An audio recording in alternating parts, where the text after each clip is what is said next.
Hi guys, welcome to my channel folks. ఆంధ్రప్రదేశ్లో నివసిస్తున్న ప్రజలందరికీ ఒక మంచి గుడ్ న్యూస్ అనేది వచ్చింది. ఆ గుడ్ న్యూస్ ఏంటో ఈ వీడియోలో చూద్దాము.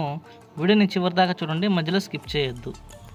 ఫ్రెండ్స్, ఆంధ్రప్రదేశ్ ప్రభుత్వం కొత్త రేషన్ కార్డుల జారీ ప్రక్రియను త్వరలోనే ప్రారంభించేందుకు సన్నాహాలు చేస్తుంది.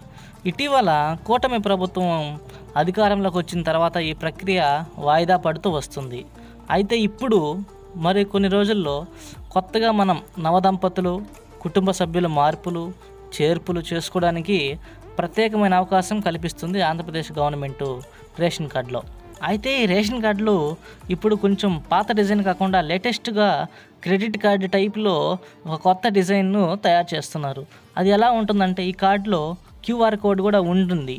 ఆ క్యూఆర్ కోడ్ని మనం కానీ స్కాన్ చేసామనుకోండి, మన కుటుంబ సభ్యుల వివరాలు మొత్తం అందుబాటులోకి వస్తాయి అని పౌర సరఫరా శాఖ మంత్రి నాదెండ్ల మనోహర్ కూడా ఈ మధ్య ప్రకటన విడుదల చేశారు. అంటే రేషన్ కార్డు కూడా మన క్రెడిట్ కార్డు స్మార్ట్ కార్డు లాగా ఉంటుంది చూడడానికి. ఫోక్స్, మన ప్రస్తుత రాష్ట్రంలో 1.48 కోట్ల రేషన్ కార్డులు ఉన్నాయి.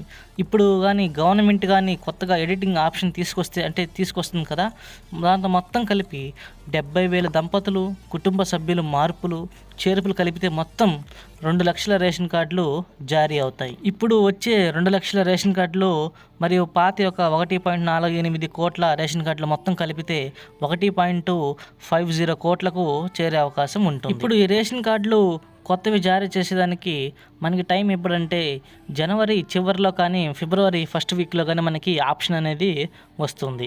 అప్పుడు మీరు వెంటనే మీ కుటుంబ సభ్యుల వివరాలన్నీ ఎడిట్ కానీ చేసుకోవచ్చు. ఫ్రెండ్స్, ఇవాళకి వీడియో అంతే. మీకు ఇలాంటి ఇన్ఫర్మేషన్ వీడియోస్ కోసం నా ఛానల్ని సబ్స్క్రైబ్ చేయండి. వీడియో నచ్చితే లైక్ చేయండి. Thank you.